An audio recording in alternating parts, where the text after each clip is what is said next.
2015 April 25 പുറത്തിറങ്ങിയ ദേശാഭിമാനി ദിനപത്രത്തിന്റെ master head ഇങ്ങനെയായിരുന്നു: കടൽ കൊള്ള, വിഴിഞ്ഞത്ത് ലക്ഷ്യമിട്ടത് 5000 കോടിയുടെ ഭൂമി തട്ടിപ്പ്, മത്സ്യബന്ധനത്തിന് മരണമണി, മൂന്നിൽ രണ്ട് സർക്കാർ വിഹിതം, പദ്ധതി 60 വർഷത്തേക്ക് സ്വകാര്യ കമ്പനിക്ക്, കടലിന് കണ്ണീരിന്റെ ഉപ്പ്. ഈ ദേശാഭിമാനി 7 വർഷം പിന്നിടുമ്പോൾ ആ പത്രവും ആ പാർട്ടിയും നിലപാടിൽ മലക്കം പറയുന്ന കാഴ്ച വേദനയോടെയാണ് കേരളം കാണുന്നത്. ഇന്ന് വിഴിഞ്ഞം കരാറിൽ അഴിമതിയില്ല, ആരോപണങ്ങളില്ല, പാരിസ്ഥിതിക പ്രശ്നങ്ങളില്ല, എല്ലാം നമ്മുടെ നാടിന്റെ നന്മയ്ക്കു വേണ്ടി എന്ന വായ്ത്താരി ഏറ്റുപാടി മന്ത്രിമാരും മുഖ്യമന്ത്രിയും രാഷ്ട്രീയ നേതൃത്വവും മുന്നോട്ട് പോകുന്ന കാഴ്ചയാണ് കേരളം കാണുന്നത്. ഇതിനിടയിൽ ഒരു തുണ്ട് ഭൂമിയില്ലാതെ വഴിയാധാരമായി വർഷങ്ങളായി വികസനം വരുമെന്ന് കാത്തിരുന്ന് വഴിയാധാരമായ പാവപ്പെട്ട മത്സ്യത്തൊഴിലാളികൾ കഴിഞ്ഞ 125 ദിവസത്തിലധികമായി നടത്തുന്ന സമരം കേരളം കാണാതെ പോവുകയാണ്. സമരത്തിന്റെ ശ്രദ്ധ പിടിച്ചുപറ്റുവാൻ അല്ലെങ്കിൽ അതിൽ നിന്ന് ശ്രദ്ധ തിരിക്കുവാൻ വേണ്ടി വർഗീയ പരാമർശങ്ങളുമായി നേതാക്കന്മാർ രംഗത്തെത്തുമ്പോൾ വിഴിഞ്ഞം സമരത്തിന്റെ യഥാർത്ഥ ചർച്ച എന്തുകൊണ്ടാണ് കേരളം കാണാതെ പോകുന്നത്? എന്താണ് വിഴിഞ്ഞം പദ്ധതിക്ക് മുന്നോട്ട് സംഭവിക്കാൻ പോകുന്നത്? ഈ സമരത്തിന്റെ ഭാവി എന്തായിരിക്കും? ഈ വിഷയമാണ് ഇന്ന് ഷെക്കൈന ബിഗ് ഡിബേറ്റ് ചർച്ച ചെയ്യുന്നത്. ഈ ചർച്ചയിൽ നമ്മോടൊപ്പം പങ്കെടുക്കുന്നു മുൻ MLA Shri PC George, CBCI IT council secretary chevalier advocate VC Sebastian, സമരസമിതി കൺവീനർ ശ്രീ പാട്രിക് മൈക്കിൾ, ഇടതുപക്ഷ അനുഭാവി അഡ്വക്കേറ്റ് പിന്റോ ഫിലിപ്പ് ബാബു. 4 പേർക്കും ഈ ചർച്ചയിലേക്ക് സ്വാഗതം. ശ്രീ PC ജോർജ്, വളരെ നിർണായകമായ ഒരു ഘട്ടത്തിലാണ് നമ്മൾ ഈ ചർച്ച നടത്തുന്നത്. ഇത്രയും നാളായി നടത്തിയ സമരം, അതിൽ വലിയ സംഭവ വികാസങ്ങൾ കഴിഞ്ഞ ദിവസങ്ങളിൽ ഉണ്ടാകുന്നു.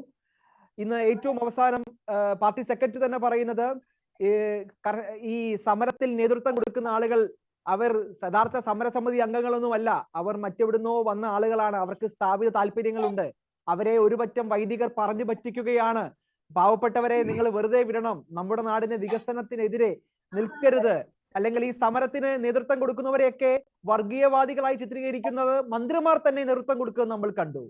ശരിക്കും കേരളം ഏത് പക്ഷത്തിനൊപ്പമാണ് നിൽക്കേണ്ടത്? മന്ത്രിമാരുടെ ഈ വാക്കുകളെ എത്ര കണ്ട് അങ്ങ് വിലയിരുത്തുന്നു? മന്ത്രിമാരുടെ വാക്ക് പണ്ട് കാലത്താണ് പഴഞ്ചാക്കാന്ന് പറയുന്നത്. ഇപ്പൊ പഴഞ്ചാക്ക് കൊടുത്ത 2 രൂപ വില കിട്ടും. ഈ വെമ്മാരുടെ വാക്ക് കേട്ട 1 പൈസയും കിട്ടുകയില്ല. മനസ്സിലായില്ലേ? പിന്നെ എന്താ വർത്താനം പറയാതിരിക്കുന്നത്? ആടിനെ പട്ടിയാക്കുക, ആ പട്ടിയെ തല്ലിക്കൊല്ലാൻ നോക്കിയിട്ടില്ലേ അതിനെ പേപ്പട്ടിയാക്കുക, പേപ്പട്ടിയായി കുറെ മനുഷ്യരെ കടിപ്പിക്കുക, കടിച്ചവരെല്ലാം ഭ്രാന്ത് പിടിക്കുക, അത് പട്ടിയെ കൊല്ലുക, ആ കടിച്ചവരെയും കൊല്ലുക, കടി കിട്ടിയവരെയും കൊല്ലുക. ഈ നിലയിലേക്ക് നമ്മുടെ കേരളം മാറുന്നു എന്നാണ് ഏറ്റവും ദുഃഖകരമായ സംഭവം. ഞാനിത് പറയാൻ കാരണം, ഞാനിപ്പോ ആദ്യം പറയില്ല, 2014 ഉമ്മൻചാണ്ടിയുടെ കാലത്ത് ഈ വിഴിഞ്ഞം പദ്ധതിയെ പറ്റി ചർച്ച നടക്കുമ്പോൾ ഇതിന്റെ അപകടകരമായ കാര്യങ്ങൾ പൂർണ്ണമായി നിയമസഭയിൽ പ്രസംഗിച്ച ആളാണ് ഞാൻ. മനസ്സിലായില്ലേ? വളരെ വിശദമായി ഒരു മനുഷ്യൻ മിണ്ടാതിരുന്ന് എല്ലാവരും ഞാൻ പറഞ്ഞു കേട്ടു. ഇതുകൊണ്ട് ആർക്ക് ലാഭം? അദാനിക്ക് കൊണ്ട് കേരളത്തെ തീർന്നു കൊടുക്കാന്നുള്ളതല്ലാതെ എന്ത് ലാഭം? മത്സ്യത്തൊഴിലാളികൾക്ക് എന്ത് ലാഭം? ഞാൻ ചോദിച്ചു, ഉത്തരം പറയണ്ടേ? ഇപ്പൊ നിങ്ങൾക്കറിയാം, നിങ്ങളിപ്പോ പറഞ്ഞ കണക്ക് സെറ്റാണ്. 60 വർഷമൊന്നും അല്ല അതിന്റെ പ്രശ്നം. അതുകൂടെ ഞാൻ പറയാം, സമയം കുറവുണ്ട്, വളരെ ചുരുക്കി പറയാം. അതായത് ഈ പദ്ധതി എഗ്രിമെന്റ് പ്രകാരം കേരള സർക്കാർ 539 കോടി രൂപ കൊടുത്ത് വിഴിഞ്ഞത്ത് സ്ഥലം വിലക്കെടുത്തു. അവിടെയുള്ള ആളുകളെ ഇപ്പൊ അവരെല്ലാം കൂടെ കൂട്ടിക്കെട്ടി ഒരു കെട്ടിടത്തിൽ കിടപ്പുണ്ടവർ, അവിടുന്ന് വിലക്കെടുത്ത സ്ഥലത്ത് നിന്ന് പുറത്താക്കപ്പെട്ടവർ. ആ സ്ഥലം പൂർണ്ണമായി സൗജന്യമായി അദാനിക്ക് കൊടുക്കുന്നു. അദാനിക്ക് ആ സ്ഥലം കൊടുക്കുക മാത്രമല്ല, ആ സ്ഥലം വെച്ച് ലോൺ എടുക്കാനുള്ള അനുവാദം കൂടി അദാനിക്ക് കൊടുക്കുന്നു. അപ്പൊ സ്ഥലവും സൗജന്യമായിട്ട് കിട്ടി. ആ സ്ഥലം വെച്ച് 2000 ആണ് 3000 കോടി രൂപയോ മറ്റോ അയാൾ കടവ് എടുക്കുന്നു. ഇതാണ് അദാനിയുടെ സമ്പാദ്യം. അദാനിക്ക് വേറെ ചെലവൊന്നുമില്ല. എന്നിട്ടോ അദാനി ഇപ്പൊ ചെയ്യുന്നത് എന്താ? ഇവിടെ പറയുന്നത് അദാനി ചെയ്യുന്നത്, ഇത് ഈ പദ്ധതി പ്രാവർത്തികമാകുന്നത് എന്നാണ് 2019 പ്രാവർത്തികമാകേണ്ടതായിരുന്നു, ആയിട്ടില്ലാത്ത സാഹചര്യത്തിൽ ഇനി ഇതിന് പ്രസക്തി ഇല്ലല്ലോ, അതിനകത്ത് ഇനി എഗ്രിമെന്റ് നൾ ആൻഡ് വോയിഡ് എന്ന് പറയാമല്ലോ. ഇപ്പൊ പ്രശ്നം അതല്ല.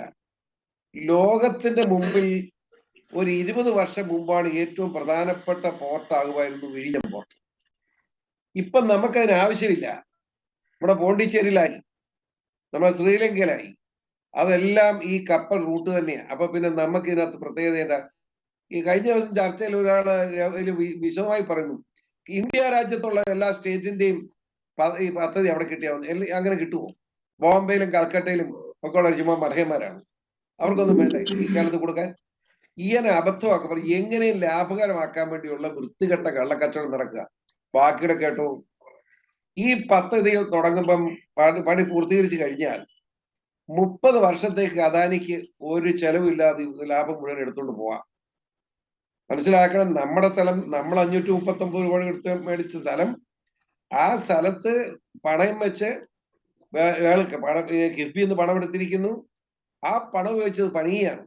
എന്നിട്ടോ 30 വർഷത്തേക്ക് ഇതിന് ഒരു പൈസ പോലും കേരള സംസ്ഥാനത്തിന് അവകാശമില്ല. 30-ാം വർഷം ലാഭത്തിന്റെ 1% നമുക്ക് കിട്ടും. പക്ഷേ 40-ാം കൊല്ലം ആകുമ്പോഴോ, 40-ാം കൊല്ലം ആകുമ്പം അദാനി 60 ഇല്ല 40 കൊല്ലം അദാനി ഇട്ടേച്ചു പോകും. അപ്പൊ ഒരു കണ്ടീഷൻ ഉണ്ട്, അദാനിക്ക് അതിനെ ചർച്ച പങ്കെടുക്കുന്നതിന് കറക്റ്റ് അറിയാവുന്ന, എനിക്ക് കറക്റ്റ് അറിയില്ല, എന്റെ കണക്ക് കിട്ടിയ അനുസരിച്ച് 23,000 രൂപ അദാനിക്ക് കൊടുക്കണം, അദാനി ഇട്ടേച്ച് പോകുന്നതിന്. മനസ്സിലായോ? നമ്മുടെ സ്ഥലം പണയപ്പെടുത്തി കാശെടുത്ത് പോർട്ട് പണിതിട്ട് വേറെ ഒറ്റ കാര്യം കൂടി, ആ പോർട്ട് പണി തുടങ്ങിയതേ ഉള്ളൂ, അപ്പോഴേ നമ്മുടെ കടല് മറ്റേ ഭാഗത്ത് കയറി കഴിഞ്ഞു. മനസ്സിലായോ? ഇത് എവിടെ പോയി നിൽക്കും? എന്തിന് ഈ 1% ലാഭം 30-ാം വർഷം കിട്ടുന്നതിന് വേണ്ടി 40-ാം വർഷം 40 വർഷം ഇട്ടേച്ച് പോകുന്ന 3000 കോടി കൊടുക്കേണ്ട സാഹചര്യത്തിൽ എന്തിന് ഇത്? എന്ത് ലാഭം നമുക്ക് എവിടെ നിന്ന് കിട്ടും? അതല്ല ഏറ്റവും പ്രധാനപ്പെട്ട ചോദ്യം തന്നെയാണ്. അപ്പോൾ എന്തിനായിരിക്കും സർക്കാർ ഇത്രയും നാടിന് നന്മ എന്ന ഒരു വശത്ത് പറയുമ്പോൾ പോലും വളരെ ലോങ് ടൈമിൽ നോക്കുമ്പോൾ നമുക്ക് ഒരു ലാഭവും ഇല്ലാത്ത, നമുക്ക് നഷ്ടങ്ങൾ മാത്രം സമ്പാദിക്കുന്ന ഒരു പദ്ധതിക്ക് വേണ്ടി എന്തുകൊണ്ടായിരിക്കും പിണറായി വിജയനും മന്ത്രിമാരും മത്സരിച്ച് അദാനിയെ സപ്പോർട്ട് ചെയ്യുന്ന രീതിയിൽ പോകുന്നത്? എന്തുകൊണ്ടായിരിക്കും?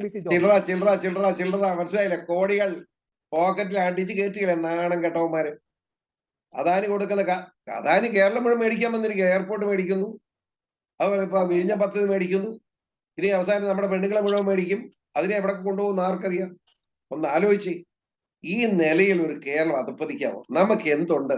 സക്കീനയുടെ അന്വേഷിക്കുക, എന്തുണ്ട് ഇവിടെ? എനിക്ക് ഏറ്റവും വേദനിച്ച ഒരു സംഭവം, ഒരു മന്ത്രി, തേവർകോവിൽ എന്നിട്ട് ഒരു മന്ത്രി, എനിക്ക് വളരെ ബഹുമാനം, മന്ത്രിയല്ലേ ബഹുമാനിക്കണമല്ലോ, പക്ഷെ ബഹുമാനം അർഹിക്കാത്തൊരു വൃത്തികെട്ടവനാണ് എന്ന് പറയേണ്ടി വന്നൊരു ദുഃഖമാണ്.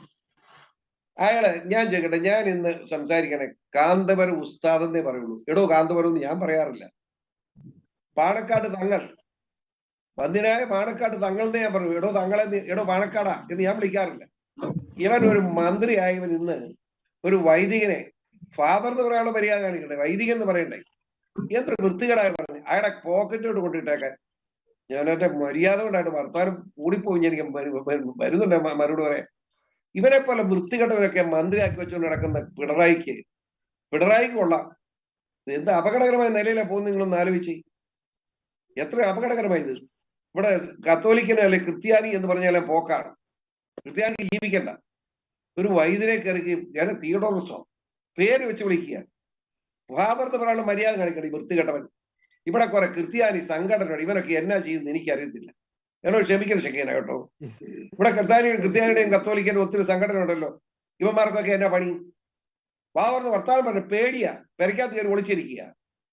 വാവർന്ന് വർത്താനം പറഞ്ഞു. ഞാൻ ചോദിച്ചു, വിഴിഞ്ഞെത്തി എന്ന് സുന്ദരമായിട്ട് വർത്താനം പറഞ്ഞു കൊടുത്തവൻ എന്നെ ആരും തിന്നുമെന്ന് പറഞ്ഞു. ഉടനെ പോകുന്ന വഴിക്ക് പിടിക്കാൻ പറഞ്ഞു. ഒരുത്തരും പിടിച്ചില്ല. അങ്ങനെ പേടിച്ചൊന്നും ജീവിക്കുന്നതല്ലേ.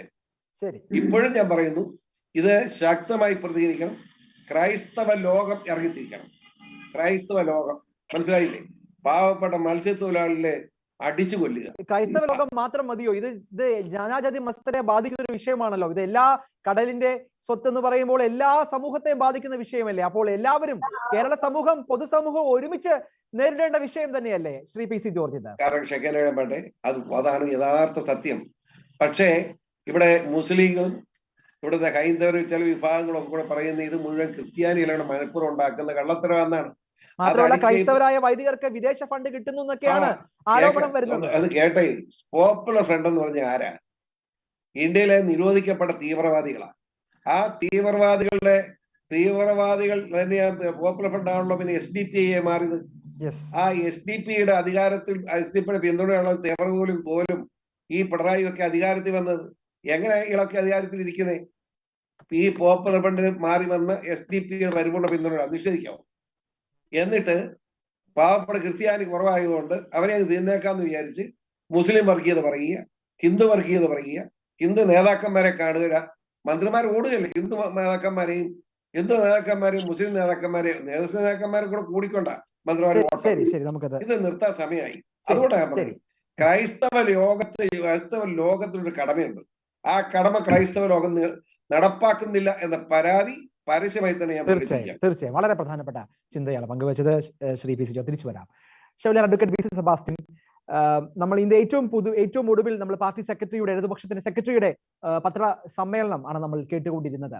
അവിടെ പറയുന്നത് ലത്തീൻ രൂപതയുടെ നേതൃത്വം നടത്തിയ ഒരു വർഗീയ കലാപം, അല്ലെങ്കിൽ അവരുടെ നേതൃത്വം നടത്തിയ ഒരു കലാപമാണ് ഈ സമീപ ദിവസങ്ങളിൽ ഉണ്ടായത്. അപ്പോൾ നമുക്കറിയാം ഇത്രയും നാളും ഇവിടെ ചർച്ച ചെയ്തിരുന്ന തീരശോഷണമോ അഡാനി പോർട്ടോ ഒന്നുമല്ല ഇന്ന് കേരളത്തിലെ മുഖ്യമന്ത്രിയും മന്ത്രിമാരും രാഷ്ട്രീയ നേതൃത്വം ചർച്ച ചെയ്യുന്നത്.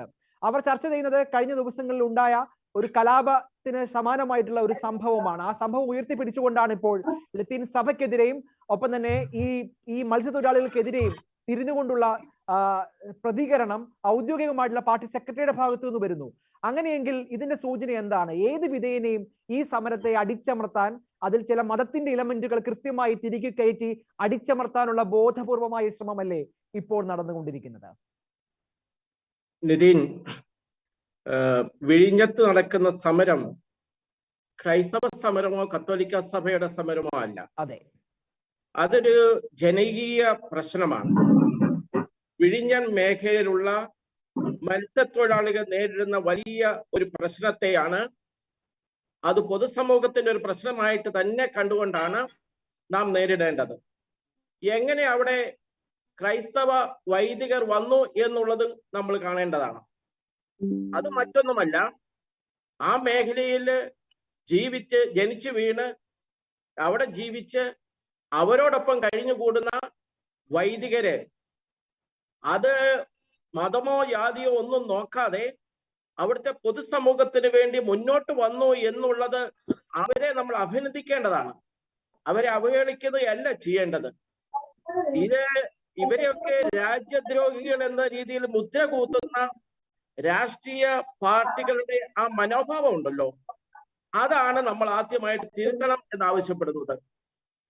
ഇവിടെ ഇതൊരു കലാപം ഇറങ്ങിയിരിക്കുന്നു എന്നുള്ള രീതിയിലുള്ള നടത്തുന്ന പ്രചരണങ്ങള് വളരെ വ്യക്തമല്ലേ നിതിൻ? അത് കേന്ദ്ര സേനയെ ഈ പ്രദേശത്തേക്ക് കൊണ്ടുവരിക എന്നുള്ള അജണ്ടയാണ് ഇവിടെ വർക്ക് ചെയ്യുന്നത്.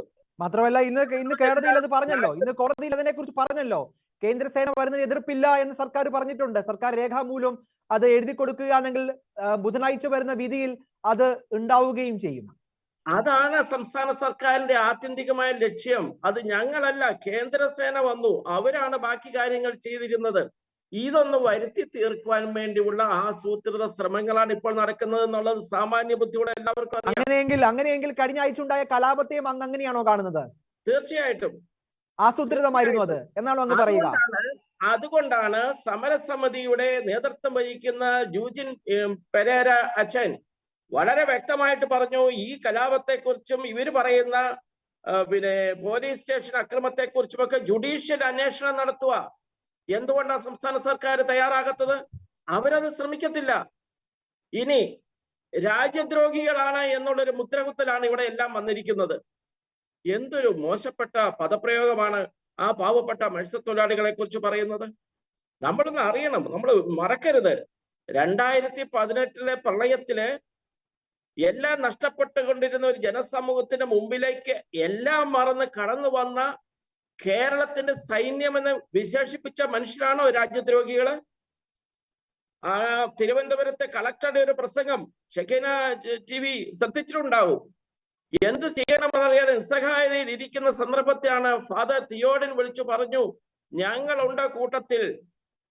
ആ മാഡം പറയുന്ന വേറൊരു വാക്കുമുണ്ട്, ബൈബിളിലെ നോഹയുടെ പെട്ടകം പോലെ ഇതാ വള്ളങ്ങൾ ഓരോന്നായിട്ട് മധ്യ കേരളത്തിന്റെ വിവിധ മേഖലകളിലേക്കെല്ലാം ഇറങ്ങി വന്നു. അങ്ങനെ സേവനം ചെയ്ത് അവിടെ ജാതി ഇല്ലായിരുന്നു, മതമില്ലായിരുന്നു, വർഗമില്ലായിരുന്നു, കോൺഗ്രസ് ഇല്ലായിരുന്നു, BJP ഇല്ലായിരുന്നു, കമ്മ്യൂണിസ്റ്റ് പാർട്ടി ഇല്ലായിരുന്നു. അവിടെ മനുഷ്യൻ എന്നുള്ള ഒരു ചിന്ത മാത്രമേ ഉണ്ടായിരുന്നുള്ളൂ. അവരെ രാജ്യദ്രോഹികൾ എന്ന് മുദ്ര കുത്തുവാനുള്ള ആ ഒരു ചിന്ത വളരെ കാപട്യമല്ലേ, അഹങ്കാരമല്ലേ, ധാർഷ്ട്യമല്ലേ? ഈ കാശ്മീര് പിന്നെ പാക് അധിനിവേശ സ്ഥലം എന്ന് പറഞ്ഞവരെ പോലും ആദരിച്ചുകൊണ്ട് നടക്കുകയാണ് ചില ആൾക്കാര്. എന്നിട്ട് പറയുകയാണ് പാവപ്പെട്ട മത്സ്യത്തൊഴിലാളി രാജ്യദ്രോഹിയാണെന്ന്. അവിടെ ക്രൈസ്തവ പുരോഹിതർ രംഗത്ത് വരുന്നത് അവർക്ക് വേണ്ടിയല്ല, അവിടുത്തെ ജനങ്ങൾക്ക് വേണ്ടിയാണ്. അവിടെ ജാതിയുമില്ല, മതവുമില്ല. കേരള സംസ്ഥാനം ഇതിനു മുമ്പ് ഈ ജനവിഭാഗത്തിന് വേണ്ടി ഒത്തിരിയേറെ പാക്കേജുകൾ ഉണ്ടാക്കി. ഓക്ക് ദുരന്തം വന്നപ്പോൾ പാക്കേജ് ഉണ്ടാക്കി 2000 കോടിയുടേത്. സുനാമി വന്നപ്പോൾ ഉണ്ടാക്കി. ഈ പാക്കേജുകൾ ഒന്നും ഈ ജനത്തിന് കിട്ടിയിട്ടില്ല. അങ്ങനെ കഷ്ടം അനുഭവിക്കുന്ന ജനങ്ങളെ കഷ്ടപ്പാടിൽ ലോകത്തൂടെ സഞ്ചരിക്കുമ്പോഴാണ് അദാനി പോർട്ട് വന്നത്. 2015 ഇവിടെ സൂചിപ്പിച്ചതുപോലെ 2015 അതിന്റെ കരാറുകളിലേക്ക് വന്നു. അന്ന് നിതിൻ പറഞ്ഞതുപോലെ കടൽ കൊള്ള എന്ന് പറഞ്ഞവരാണ് ഇന്ന് സംരക്ഷകരായിട്ട് മാറിയിരിക്കുന്നത്. ആർക്കു വേണ്ടി?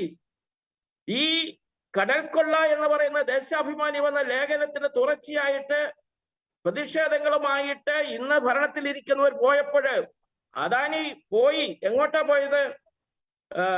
തിരുവനന്തപുരത്തെ CPM-ന്റെ ആസ്ഥാനത്തെ KKG നഗറിലേക്ക്. അതിന്റെ ഫോട്ടോസും അതിന്റെ വീഡിയോസും ഷെക്കീന TV അങ്ങ് പ്രദർശിപ്പിച്ച് കാണിക്കുക. പിറ്റേ ദിവസം പ്രശ്നങ്ങൾ തീർന്നു. ഞാനൊരു കാര്യം വളരെ വ്യക്തമായിട്ട് പറയാം. ഈ പ്രശ്നത്തിന്റെ ഒക്കെ പിന്നിൽ പ്രവർത്തിക്കുന്നത് ഈ അദാനി പോർട്ടിന് വേണ്ടി ശ്രമിക്കുന്നു എന്ന് പറയുന്നതിന്റെ പിന്നിൽ പ്രവർത്തിക്കുന്നത് ക്വാറി ഖനന മാഫിയകളാണ്. ക്വാറി ഖനന മാഫിയകൾക്ക് 2 ലക്ഷ്യമുണ്ട്. പശ്ചിമഘട്ടം തുരന്നെടുക്കുക, അത് കൊണ്ടുപോയി ഇവിടെ കടലിൽ ഇറക്കുക, അങ്ങനെ പുലിമുട്ടുണ്ടാക്കുക. 3 കിലോമീറ്റർ ദൂരമുള്ള പുലിമുട്ടിന്റെ 2 കിലോമീറ്ററോളം ഇപ്പോൾ എത്തിയിരിക്കുകയാണ്. ഇതിന് തടസ്സം സൃഷ്ടിക്കപ്പെടുന്നു എന്നുള്ളതാണ് പ്രധാനപ്പെട്ട കാര്യം. ഈ ക്വാറി ഖനന മാഫിയകളൊക്കെ രാഷ്ട്രീയ പാർട്ടികളുടെ ഒക്കെ ബന്ധത്തിലുള്ളതാണ്. ജനപ്രതിനിധികൾക്കും പങ്കാളിത്തം ഉണ്ടായിരുന്നവരുണ്ട്. അങ്ങനെയുള്ള ക്വാറി ഖനന മാഫിയകളുടെയൊക്കെ ഏജന്റുമാരായിട്ട് ഭരണ സംവിധാനങ്ങൾ അധപ്പതിക്കുമ്പോഴ് പാവപ്പെട്ട മുക്കുവ സഹോദരങ്ങളെ, മത്സ്യത്തൊഴിലാളികളെ രാജ്യദ്രോഹികൾ എന്ന് പറഞ്ഞ മുദ്രാവാക്യം വിളിച്ച് അവരെ ക്രൂശിക്കുന്നതിൽ എന്തർത്ഥമിരിക്കുന്നു? ശരി ശരി ശരി ഞാൻ തിരിച്ചു വരാം. വളരെ പ്രധാനപ്പെട്ട പോയിന്റ് നമ്മൾ തിരിച്ചു വരുന്നു. അഡ്വക്കേറ്റ് പിന്റോ ഫിലിപ്പ് ബാബു, ഇവിടെ വളരെ പ്രധാനപ്പെട്ട ഒരു പോയിന്റിലാണ് നമ്മൾ ചർച്ച നടക്കുന്നത്. ഇവിടെ ഒരു ആരോപണം ഉന്നയിക്കുന്നത് മത്സ്യത്തൊഴിലാളികളെ രാജ്യദ്രോഹികളായി ചിത്രീകരിക്കുന്ന ഒരു നറേറ്റീവ് ഇവിടെ ബിൽഡ് ആവുകയാണ്. നമുക്കറിയാം, ദേശീയ രാഷ്ട്രീയം നിരീക്ഷിക്കുകയാണെങ്കിൽ സംഘപരിവാർ ഈ ഒരു ആയുധം എല്ലാ സംസ്ഥാനങ്ങളിലും പയറ്റിയിട്ടുണ്ട്. രാജ്യത്തിനെതിരെ സംസാരിക്കുന്ന പേരിൽ അത് മന്ത്രിക്കെതിരെ സംസാരിച്ചപ്പോൾ രാജ്യദ്രോഹത്തിന്റെ ലേബലിൽ നമ്മൾ എത്രയോ നിരപരാധികളെ പിടിച്ചകത്തിട്ടതൊക്കെ നമ്മൾ കണ്ടതാണ്. ഭീമ കൊറേഗിന് ശേഷമുള്ള സ്റ്റാൻസ്വാമി ഉൾപ്പെടെയുള്ള വിഷയങ്ങളൊക്കെ നമ്മുടെ മുമ്പിൽ ഉണ്ട് താനും. ആ സമയത്തൊക്കെ ശക്തമായി നിലപാടെടുത്ത ഒരു പാർട്ടിയാണ് ഇന്ന്. കഴിഞ്ഞ ആഴ്ചത്തെ നമ്മുടെ പാർട്ടി മുഖപത്രത്തിന്റെ ആദ്യ വരി ഇങ്ങനെയാണ്: വിഴിഞ്ഞം തുറമുഖ അട്ടിമറി ഗൂഢാലോചന, പിന്നിൽ 9 അംഗ സംഘം. അതിൽ ആദ്യം കൊടുത്തിരിക്കുന്നത് ഫാദർ യുജീൻ പെരേരയാണ്. അതായത് ഓഖി ദുരന്തം ഉണ്ടായപ്പോൾ 10,000-കണക്കിന് മനുഷ്യരെ രക്ഷിക്കാൻ വേണ്ടി ആശയവും ആവേശവും കൊടുത്ത യുജീൻ പെരേര ഈ സമര നേതൃത്വം കൊടുത്തയാള്. അതിൽ നിങ്ങളുടെ കണക്കിലുള്ള ആള് വിജയൻ സാറാണ്. അദ്ദേഹം കേരളത്തിലെ ഏറ്റവും ആധികാരികമായ പരിസ്ഥിതി പ്രവർത്തകനാണ്. ആന്റണി രാജുവിന്റെ സഹോദരൻ ആണ് ഇതിനകത്തുണ്ട്. ഇങ്ങനെ വളരെ വിചിത്രമായ രീതിയിൽ നിങ്ങൾ ഫ്രെയിമിംഗിലേക്ക് പോകുമ്പോൾ BJP പലവട്ടങ്ങളിൽ മുന്നോട്ട് വെച്ച അതേ തന്ത്രത്തിലേക്ക് ഇടതുപക്ഷവും പോകുമ്പോൾ ശരിക്കും ഇടതുപക്ഷത്തിന് കേരളത്തിൽ രാഷ്ട്രീയ പ്രസക്തി തന്നെ നിലപാടുകളിൽ ഇല്ലാതാവുകയല്ലേ അഡ്വക്കേറ്റ് പിന്റോ ഫിലിപ്പ് ബാബു? 2 കാര്യം. ഈ സമരം നടത്തുന്ന ആളുകളെ തീവ്രവാദികൾ എന്ന് വിശേഷിപ്പിച്ചിട്ടില്ല. ഇതിലെ കോൺസ്പിറസിയിൽ പങ്കുണ്ട് എന്നാണ് പറഞ്ഞേക്കുന്നത്. അതിൽ ലേഖകൻ അദ്ദേഹത്തിന്റെ പേര് വെച്ച് രാജ്യദ്രോഹികൾ എന്ന് പറഞ്ഞത് ആരൊക്കെയാണ്? ഏതൊക്കെ മന്ത്രിമാരാണ് പറയാത്തതെന്ന് ചോദിക്കേണ്ടിയിരിക്കുന്നു. പറഞ്ഞത് ഞാൻ പത്രവാർത്തയെ പറ്റിയാണ് പറയുന്നത്. പത്രവാർത്തകൾ മാത്രമല്ല, ദേശാഭിമാനി എന്നത് നമ്മുടെ ഒരു കോട്ട് ചെയ്യുന്നത് മാത്രമേ ഉള്ളൂ. അത് അട്ടിമറി ഗൂഢാലോചന എന്നത് മന്ത്രിമാർ പറഞ്ഞല്ലോ. ഏത് മന്ത്രിയാണ് പറയാത്തത്? ഇവർക്കെതിരെ രാജ്യദ്രോഹികളാണ് ഈ സമര നേതൃത്വം കൊടുക്കാത്തത് 3-4 മന്ത്രിമാർ പറഞ്ഞു ആ ആർഗ്യുമെന്റ്. ഞാൻ ദേശാഭിമാനി കോട്ട് ചെയ്തത് ഇത് എങ്ങനെയാണ് ഒരു സമരത്തെ, ഒരു ജനകീയ സമരത്തെ എങ്ങനെയാണ് ദേശാഭിമാനി എന്ന മാധ്യമം ഉപയോഗിച്ച് ഈ സർക്കാർ ഫ്രെയിം ചെയ്യുന്നത് എന്ന ഉദാഹരണമാണ് ഞാൻ പറഞ്ഞത്. അത് ഡോക്യുമെന്റഡ് ആയ ഉദാഹരണം. പല മന്ത്രിമാരും ഈ പറയുന്ന സമര നേതൃത്വം കൊടുക്കുന്ന ആളുകളെയും ഒക്കെ വിദേശ ഫണ്ടിൽ കൈപ്പറ്റുന്നുണ്ട്, രാജ്യദ്രോഹികളാണ് എന്ന് പറഞ്ഞിട്ടുമുണ്ട്. ഈ രണ്ട് കാര്യങ്ങൾ അവിടെ നിൽക്കുകയാണ്. വിദേശ ഫണ്ട് കൈപ്പറ്റി എന്ന് ഇതേ സമരസമിതിയുടെ വേദിയിൽ നിന്ന് തന്നെ ഒരു വീഡിയോ ക്ലിപ്പ് പുറത്തിറങ്ങിയിട്ടുണ്ട്.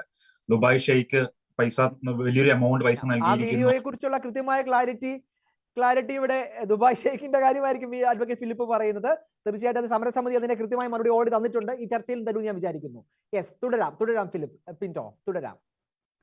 ഇതില് ഈ വിഴിഞ്ഞൻ സമരത്തില് സർക്കാർ അല്ലെങ്കിൽ CPM അതിന്റെ സമീപനം മാറ്റി എന്നാണ് പറയുന്നത്. വിഴിഞ്ഞൻ പോർട്ടിനെ സംബന്ധിച്ച് വിഴിഞ്ഞം പോർട്ട് അദാനി ഗ്രൂപ്പിന് വലിയ തരത്തില് ടു ആൻ എക്സ്റ്റന്റ് അഴിമതിയാണ്, അതിൽ കറപ്ഷൻ ഉണ്ട്.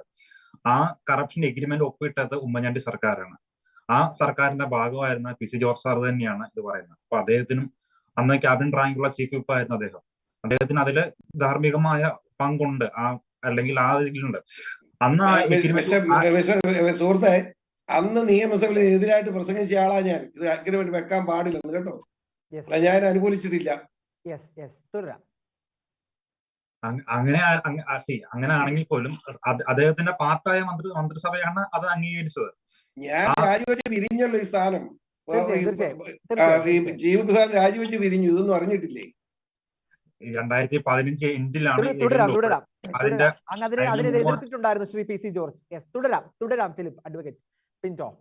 ഓക്കെ, അന്ന് ഇതിലെ കറപ്ഷൻ എന്ന് വെച്ചാല് ഈ അദാനി എന്ന് പറഞ്ഞ സിംഗിൾ ബിഡർ ആയിരുന്ന 10 പ്രൊജക്ടിനുണ്ടായിരുന്നു. അതിന് മുമ്പുണ്ടായിരുന്ന ബിഡിങ്ങില് ഇന്റർനാഷണൽ കൺസോർഷ്യം വിളിക്കണം എന്ന് പറഞ്ഞിട്ടുള്ള സർക്കാർ അംഗീകരിച്ചില്ല. അതില് കറപ്ഷൻ ഉണ്ടെന്നാണ് ദേശാഭിമാനി ആരോപിച്ചത്. ഇന്നത്തെ ദേശാഭിമാനിക്ക് അത് വീണ്ടും പറഞ്ഞിട്ടുണ്ട്. ഞങ്ങൾ ആ പറഞ്ഞത് ആ ഡീലിൽ കറപ്ഷൻ ഉണ്ട് എന്ന് തന്നെയാണ് ദേശാഭിമാനി വീണ്ടും അത് പറയുന്നതെന്നാണ് അവർ തന്നെ വീണ്ടും പറഞ്ഞിരിക്കുന്നത്. പിന്നെ അടുത്ത കാര്യം, ഇതില് സമരസമിതി 7 ഡിമാൻഡാണ് ആവശ്യപ്പെട്ടത്. അതിൽ 10 നിർത്തി വെക്കണം എന്നുള്ള 7ാമത് ഡിമാൻഡ് ഒഴിച്ച് ബാക്കി 6 സർക്കാർ അംഗീകരിച്ചതാണ്. പിന്നെ അടുത്ത പറഞ്ഞത്, ഇതില് ഈ പ്രൊജക്ട് വൺസ് തുടങ്ങി അതിന്റെ എൻഡിങ് പീരീഡിലേക്ക് ആവുമ്പോൾ ഇപ്പൊ അത് നിർത്തി വെക്കണമെന്ന് പറയാം യാതൊരു കാര്യമൊന്നുമില്ല. ഈ പ്രാക്ടിക്കലി പോസിബിൾ അല്ല. അത് തുടങ്ങിയ സമയത്ത് അല്ലെങ്കിൽ അതിന്റെ എൻവയോൺമെന്റൽ സ്റ്റഡി നടത്തുന്ന സമയത്ത് അതിനെ അനുകൂലിച്ച ആളുകൾ തന്നെയാണ് ടുവേഴ്സ് എൻഡിൽ ആ 10 നിർത്തി വെക്കണം എന്ന് പറയുന്നത് ഗൂഢാലോചന കൃത്യമായിട്ടുണ്ട്. പിന്നെ കേന്ദ്ര സേനയെ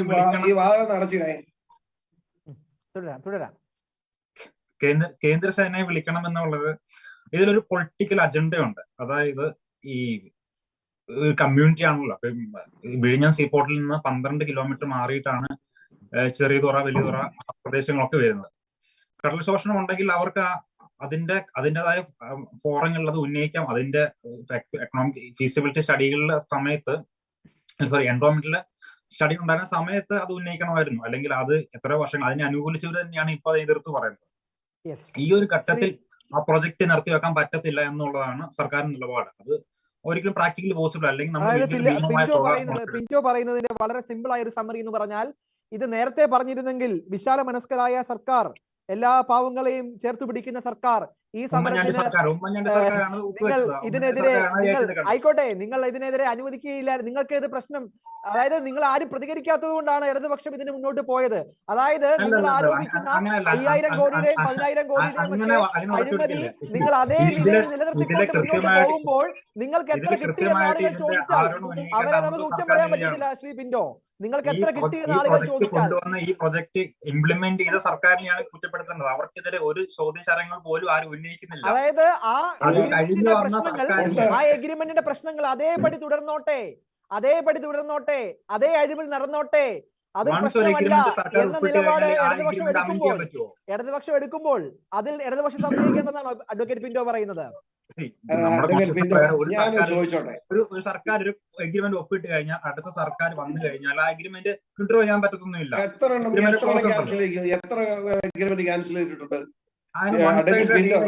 ചെയ്യാൻ പറ്റുന്നത് 2 പാർട്ടികൾ തമ്മിൽ എഗ്രി ചെയ്തൊരു സാധനം ഒരു സൈഡായിട്ട് ആർക്കെ ക്യാൻസൽ ചെയ്യാൻ പറ്റുന്ന അഡ്വക്കേറ്റ് പിന്റോ ഇത് പറഞ്ഞുകൊണ്ട് ഞാൻ പറയും, ആകെ സിംഗിൾ കൊട്ടേഷനാണ്. ഏത് നിയമപ്രകാരം ഇത് ക്യാൻസൽ ചെയ്യാമായിരുന്നു. എന്ന് മാത്രമല്ല, കാലത്ത് കാണിച്ച തെറ്റുകൊണ്ടാണല്ലോ ഉടനെ തന്നെ ഇലക്ഷനിൽ പിണറായി അധികാരത്തിൽ വന്നത്.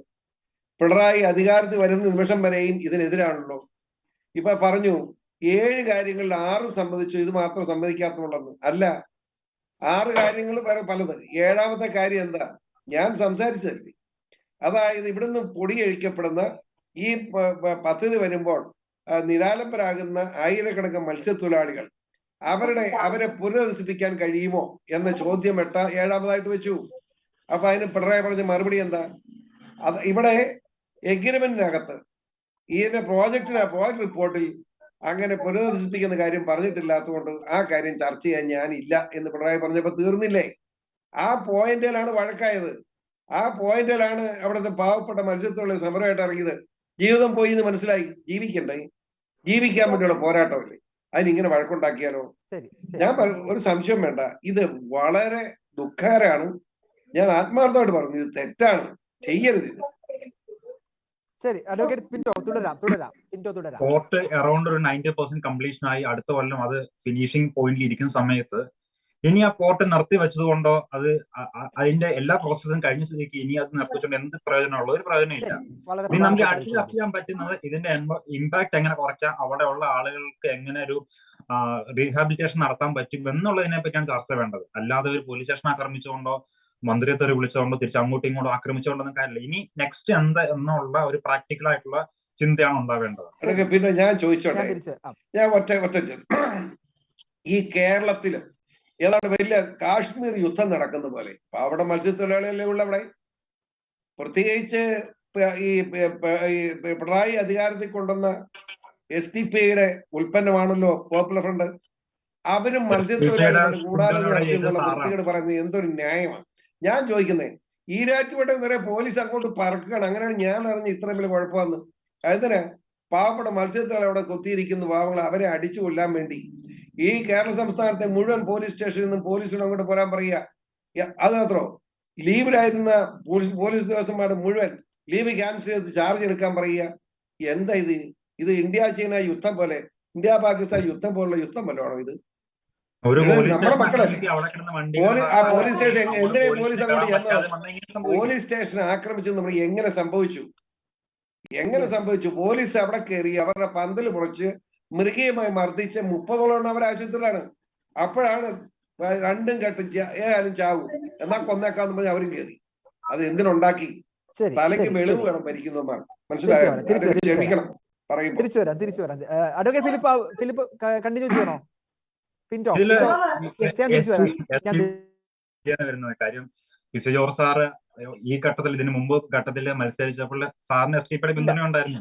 അതൊരു പരസ്യ പിന്തുണ തന്നെയായിരുന്നു. തീർച്ചയായും അതിനെതിരെ പറയട്ടെ. പിന്നോ പൊന്നുമാനെ, നീ പറഞ്ഞ സത്യ പൊന്നനിയ.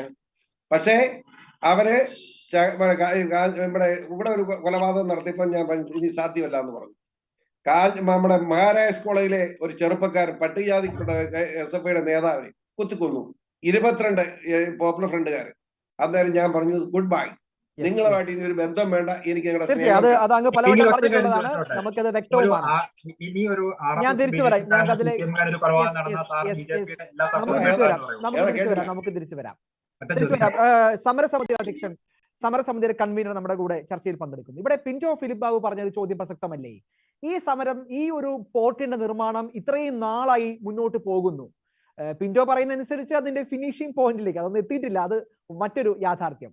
എന്നിരുന്നാലും ഈ ഒരു ഘട്ടത്തിൽ ഇങ്ങനൊരു പദ്ധതിയിൽ നിന്ന് പിന്മാറേണ്ടി വരുന്ന ഒരു സാഹചര്യം, അത് ഉണ്ടാക്കുന്ന നഷ്ടം, അല്ലെങ്കിൽ അതാണ് ഇവിടെ സർക്കാർ ഉയർത്തിക്കാട്ടുന്നത്. ആ ഒരു ആശങ്കയാണ് സർക്കാരിനുള്ളത് എന്നാണ് പിന്റോ പറയുന്നത്. ആ ഘട്ടത്തിൽ ആ പദ്ധതി, നിങ്ങളപ്പോൾ പദ്ധതി, എനിക്ക് 2 ചോദ്യങ്ങൾ വ്യക്തത വേണം. ഒന്ന്, അത് അഹമ്മദ് ദേവർഗോവിൽ ഇന്നലത്തെ പ്രസ്താവനയിൽ ചോദിച്ച ചോദ്യം കൂടിയാണ്, അല്ലെങ്കിൽ പറഞ്ഞ പ്രസ്താവനയോട് ചേർത്താണ് ഞാൻ പിന്റോട് അതിനോട് ലിങ്ക് ചെയ്താണ് ഞാൻ ചോദിക്കുന്നത്. ശരിക്കും ഈ പദ്ധതി പൂർണ്ണമായി ഉപേക്ഷിച്ചിട്ട് പോകണം എന്ന നിലപാടാണോ, എന്ന നിലപാടുണ്ടോ സമരസമിതിക്ക്? റിട്ടേൺ ആയിട്ടുള്ള നിലപാട്, മന്ത്രിമാരുമായിട്ടുള്ള ചർച്ച നടക്കുന്ന സമയത്ത് നിങ്ങൾക്ക് ഇങ്ങനൊരു നിലപാട് ഉണ്ടോ? അങ്ങനെ ഉണ്ടെങ്കിൽ അത് എത്രത്തോളം പ്രാക്ടിക്കൽ ആണ്? അതാണ് എൻ്റെ ചോദ്യം. ഞങ്ങൾ ഇതുവരെയും ഒരാളോട് പോലും ഈ പദ്ധതി ഉപേക്ഷിക്കണമെന്നോ പൂർണ്ണമായി നിർത്തലാക്കണമെന്നോ പറഞ്ഞിട്ടില്ല. പക്ഷെ ഇന്നലത്തെ മന്ത്രി ഞങ്ങളുടെ അപ്പോൾ ആവശ്യം മന്ത്രി എന്താണ്? പറഞ്ഞത് അപ്പോൾ ഇന്നലെ അഹമ്മദ് കള്ളം. ദേവർകോവിലിന്റെ പ്രസ്താവന അങ്ങ് കള്ളമാണ്. തള്ളി പറയുകയാണോ? അതായത് അദ്ദേഹം അതെ, പറഞ്ഞത് തീർച്ചയായിട്ടും കള്ളമാണ്. തള്ളി പറയാണ്. തീർച്ചയായിട്ടും തള്ളി പറയാണ്. അദ്ദേഹം ഞങ്ങളുടെ ഒരു യോഗത്തിലും പങ്കെടുക്കാത്ത ഒരു മന്ത്രിയാണ്. ആണോ? ഞങ്ങളുടെ ഇതുവരെ നടന്ന അപ്പോൾ- ഒരു മീറ്റിംഗ് പങ്കെടുക്കാത്ത മന്ത്രി അത് വളരെ ഈ പ്രധാനപ്പെട്ട ഒരു പച്ചക്കള്ളം ആരോപണമാണ്. അത് വളരെ പ്രധാനപ്പെട്ട ഒരു ആരോപണമാണ്. ഞങ്ങളുടെ ഒരു മീറ്റിംഗിലും അങ്ങ് പങ്കെടുക്കാത്ത പറയുന്നത്. ഒരു മന്ത്രിയാണ്. അതായത് ഈ പത്രമാധ്യമങ്ങളിലൊക്കെ അദ്ദേഹം ആ പത്രസമ്മേളനത്തിൽ അദ്ദേഹം പറഞ്ഞ ഒരു പ്രധാനപ്പെട്ട ആരോപണത്തിന് ഒരു ചോദ്യം ഞാൻ അടുത്ത ഘട്ടത്തിൽ ചോദിക്കാം. അപ്പോൾ അങ്ങ് പറയുന്നത് ഈ ദിവസങ്ങളിലൊക്കെ പത്രമാധ്യമങ്ങളിൽ നിറഞ്ഞു നിന്നുകൊണ്ട് ഈ സമരസമിതിയുടെ എല്ലാം പൊള്ളയായിട്ടുള്ള ആഹ്വാനങ്ങളാണ് എന്ന് പറഞ്ഞ മന്ത്രി നിങ്ങൾ നടത്തുന്ന ചർച്ചകളിൽ അല്ലെങ്കിൽ ഉന്നതതല ചർച്ചകളിൽ അദ്ദേഹം പങ്കെടുക്കുന്നില്ലായിരുന്നു എന്നാണ് അങ്ങ് പറയുന്നത്. അതെ, അഹമ്മദ് അത് ഉറപ്പിച്ച് ദേവർകോവിൽ എന്ന പറയുന്നു. മന്ത്രി അഹമ്മദ് ദേവർകോവിൽ എന്ന് പറയുന്ന മന്ത്രി ഞങ്ങളുടെ ഒരു മീറ്റിംഗിലും പങ്കെടുക്കാത്ത, Yes. അതായത് മന്ത്രിസഭ തലത്തിൽ 5 മന്ത്രിമാരുണ്ട്. ആ അഞ്ച് മന്ത്രിമാരിൽ ഇദ്ദേഹം അതിനകത്തില്ല. ഇനി ശരി, അദ്ദേഹം ഉണ്ടോ ഇല്ലയോ എന്നുള്ളത് അവര് തീരുമാനിക്കട്ടെ. ഞങ്ങളുമായിട്ട് 5 മന്ത്രിമാരാണ് ചർച്ച ചെയ്തിട്ടുള്ള. ഇന്നുവരെയും നടത്തിയ ചർച്ചകളിലൊന്നും അഹമ്മദ് ദേവർകോവിൽ എന്ന മന്ത്രി ഞങ്ങളുമായി ചർച്ച ചെയ്തു. വളരെ പ്രധാനപ്പെട്ട ഒരു പോയിന്റ്. അതുകൊണ്ട് അദ്ദേഹം പറയുന്നത് പച്ച കള്ളം തന്നെയാണ്. അദ്ദേഹം തുടക്കം മുതൽ ഈ കള്ളങ്ങൾ പറയാനും ഇല്ലാത്ത കാര്യങ്ങൾ ജനങ്ങളുടെ ശ്രദ്ധയിൽപ്പെടുത്താനും ശ്രമിക്കുന്ന ഒരാളാണ്. ഞങ്ങൾ വിഴിഞ്ഞത്തുകാരല്ല, ഞങ്ങൾ വെളിയിലുള്ളവരൊക്കെയാണ്, കേരളത്തിൽ നിന്ന് പുറത്തുനിന്നും ആന്ധ്രയിൽ നിന്നും ബംഗാളിൽ നിന്നും ഒക്കെ ആളുകളെ കൊണ്ടുവരുന്നത് പോലത്തെ രീതിയിലായിരുന്നു അദ്ദേഹം. അബ്ദുറഹ്മാന്റെ പ്രസ്താവനയോ? അവരും നിങ്ങളെയൊക്കെ വികസന വിരോധികളും രാജ്യദ്രോഹികളും ഒക്കെ ആയിട്ടാണ് കാണുന്നത്. അപ്പൊ അതോ അബ്ദുറഹ്മാൻ പറഞ്ഞത് തെറ്റാണ്. ഈ വികസന വിരോധികളെന്ന് അദ്ദേഹം പറയുമ്പോൾ ഞങ്ങൾ ഈ നാടിന് ചെയ്ത വികസനങ്ങൾ അദ്ദേഹം മറന്നുപോയതാണ്, അല്ലെങ്കിൽ അറിവില്ലായ്മയാണ്. അദ്ദേഹം ആരോടെങ്കിലും ചോദിക്കണം, ലത്തീൻ സമുദായം അല്ലെങ്കിൽ തീരദേശത്തുള്ള ജനങ്ങൾ ഈ കേരളത്തിന്റെ വികസനത്തിന് വേണ്ടി എന്തൊക്കെ ചെയ്തു കൊടുത്തിട്ടുണ്ടെന്ന്, അല്ലെങ്കിൽ ഈ വികസനവുമായി ബന്ധപ്പെട്ട് അതിലിപ്പോൾ ആർക്ക് സംശയത്തിനുള്ള ഒരു ആനുകൂല്യം നമ്മൾ കൊടുക്കേണ്ട പോലും കാര്യമില്ല. പക്ഷേ ഈ തുറമുഖ വികസനത്തിന്റെ കാര്യത്തിൽ നിങ്ങൾ ഇത്രയും വൈകി ഇതിനെ ഡ്രോബാക്ക് ചെയ്യണമെന്നൊക്കെ പറയുന്നത് പ്രായോഗിക ബുദ്ധിമുട്ട് ഉണ്ടാകുമെന്നാണ് സർക്കാരിന്റെ എല്ലാ ഭാഷണവും ഉണ്ടാകുന്നത്. അതുകൊണ്ടാണ് അഡ്വക്കേറ്റ് ഫിലിപ്പ് പിന്റോ പറയുന്നതും ആ ഒരു കോണ്ടെക്സ്റ്റിലാണ്. അതിനോടാണ് എന്റെ മറുപടി ചോദ്യം. ഞാൻ ചോദിക്കട്ടെ, നമ്മൾ ഇതുവരെയും ഒരാളോട് പോലും ഈ പദ്ധതി നിർത്തിവെക്കണമെന്ന് പറഞ്ഞു. താൽക്കാലികമായി നിർത്തിവെച്ച പഠനമാണ് നമ്മൾ ആവശ്യപ്പെട്ടിട്ടുള്ളത്. താൽക്കാലികമായി നിർത്തിവെച്ചുള്ള പഠനമാണ് നമ്മൾ ആവശ്യപ്പെട്ടിട്ടുള്ളത്. പിന്നെ പിന്നീട് ശ്രദ്ധയിലേക്ക് ഞാൻ ഒന്നുകൂടി പറയാം. ഇതെവിടെയാണ് 90% ഈ പദ്ധതി പൂർത്തിയായെന്ന് പറയുന്നത്? പിന്നെ എന്തെങ്കിലും വിഴിഞ്ഞത്ത് വന്നിട്ടുണ്ടോ? എനിക്ക് അറിഞ്ഞൂടാത്തോണ്ട് ചോദിക്കും. പിന്നെ വരണം സഹോദര, നിങ്ങൾ വരണം. നിങ്ങൾ വന്നിട്ടില്ലെങ്കിൽ ഞാൻ നിങ്ങൾക്കുള്ള സൗകര്യം ഞാൻ ചെയ്തു തരാം. ആ പദ്ധതി പ്രദേശം നിങ്ങളൊന്ന് കാണും. ഞങ്ങളുടെ നഷ്ടങ്ങൾ, ഞങ്ങളുടെ യാതനകൾ പറയണം. നിങ്ങളുടെ സർക്കാരിനോട് നിങ്ങൾ ഇത് വിശദമായി കണ്ട് പഠിച്ചിട്ട് അത് ഒന്ന് പറയണം. പുലിമുട്ടിന്റെ 30% മാത്രം പദ്ധതി എത്തുന്നതേ ഉള്ളൂ. ഇനിയും ബാക്കി 70% ഉണ്ട്. ഇനിയും 70% ഉണ്ട്. ഇനി വെളിയിൽ ഞങ്ങളുടെ കരഭാഗങ്ങൾ അല്ലെങ്കിൽ കടലായിരുന്നതും കരയും കൂടി അവർ എത്ര ഏക്കർ നികത്തിയെന്ന് നിങ്ങൾക്കറിയാം. ഇനി എത്ര ടണ്ണ് മണൽ ഇവർ ഇവിടെ എടുത്തുകൊണ്ട് 1.5 കിലോമീറ്റർ 2 കിലോമീറ്റർ വരുന്ന ഭാഗത്തേക്ക് അവർ കൊണ്ട് കടലിൽ നിന്നെടുത്ത ഡ്രഡ്ജ് ചെയ്ത മണൽ കൊണ്ടിട്ടിട്ട് അവിടെ ഇന്റർലോക്ക് ചെയ്തിട്ടുണ്ടോ നിങ്ങൾക്കറിയാം. ഏകദേശം 1.5-2 കിലോമീറ്റർ നീളത്തിൽ, ഏകദേശം 45-50 മീറ്റർ വീതിയിൽ, 1.5-2 മീറ്റർ കനത്തിൽ ഈ കടൽ മണലാണ് അവിടെ കൊണ്ടുവരുന്നത്. പിന്നെ എങ്ങനെയാ ഈ തീരം നഷ്ടപ്പെടാതിരിക്കുന്നത്? പിന്നെ എങ്ങനെയാ ഞങ്ങൾക്ക് തീരം തിരിച്ചു കിട്ടുന്നത്?